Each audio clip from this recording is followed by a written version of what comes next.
des clubs. C'est une très belle opportunité pour l'Espérance de Tunisie de jouer contre des grands clubs. Je ne vais pas citer tous les noms, hein, que ce soit Bayern Munich, City, Madrid et tant d'autres, Barcelone et tant d'autres. Mais sans oublier Al Hilal, le club aussi égyptien. En tout cas, voilà, c'est une belle opportunité de jouer une belle compétition, une nouvelle compétition avec un nouveau format de 32 équipes. Évidemment, vous avez vu qu'ils vont jouer contre Chelsea, Flamengo. C'est à eux de justement d'aller chercher cette victoire, comme ils l'ont toujours fait en gagnant des titres ici. Donc, vous avez joué et vous avez remporté une Coupe du Monde des Nations. À votre avis, quelle sera la différence entre une Coupe du Monde des Nations et une Coupe du Monde des clubs? je ne crois pas qu'il y ait une grande différence parce qu'on joue une Coupe du Monde. Il faut bien noter ça. C'est une Coupe du Monde des clubs. C'est vrai qu'on ne parle pas des nations, mais comme on a bien entendu M. Riyad qui disait que peut-être que le pays va soutenir l'Espérance. Il faut que le pays soutienne l'Espérance de Tunis. Pourquoi? Parce que c'est le seul représentant de la Tunisie, du foot tunisien, qui va justement jouer contre des grands du foot européen, africain, aussi asiatique, donc, ou même latino-américain. Donc, au contraire, c'est là où il se doit de challenger les autres et de faire valoir le football tunisien. Et je crois que vous avez le talent et le coach est là pour essayer de donner cet élan à cette belle équipe d'Espérance. Alors, vous croyez à l'Espérance? Je vous ai attendu lors de la conférence de presse. Quel conseil pouvez-vous dire à l'Espérance pour bien participer à cette Coupe du Monde et pourquoi pas atteindre le deuxième tour? Vous avez parlé même du Real Madrid. Oui, évidemment, les chances sont toujours à 50%. Quand on commence une compétition, tout le monde a ses chances. Et donc, c'est toujours 50-50. Cela dit, voilà, pour donner tous les moyens, il ne faut pas non plus oublier que demain, ils ont déjà une super coupe à jouer.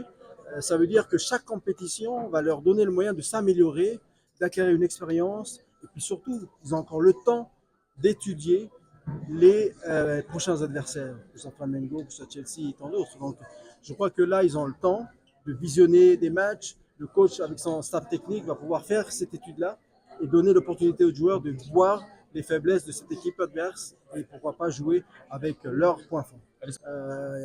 J'allais pas dire des fanatiques, mais c'est vrai que il y a une ferveur populaire, il y a, je dirais, un engouement exceptionnel qui pousse l'équipe à se dépasser.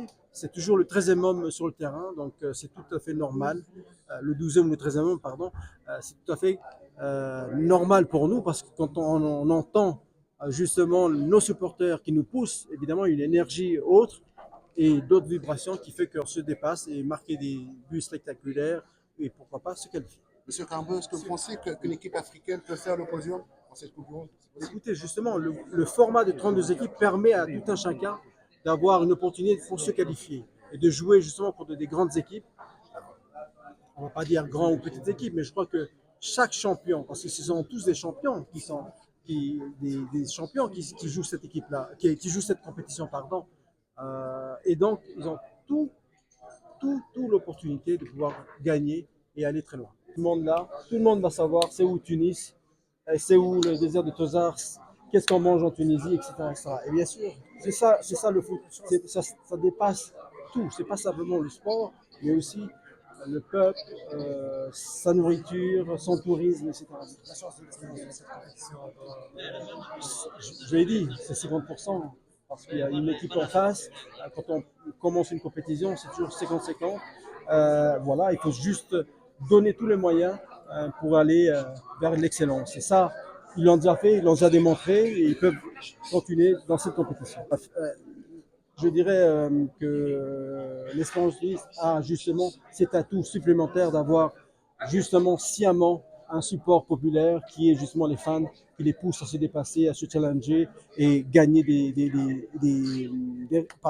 matchs à la 10e, à la 90e, parce que justement on a ces fans qui nous poussent. Vous avez supporté l'Espérance ou Real Madrid? Espérance, si vous voulez. Je suis dans le sol tunisien, je vais supporter l'Espérance.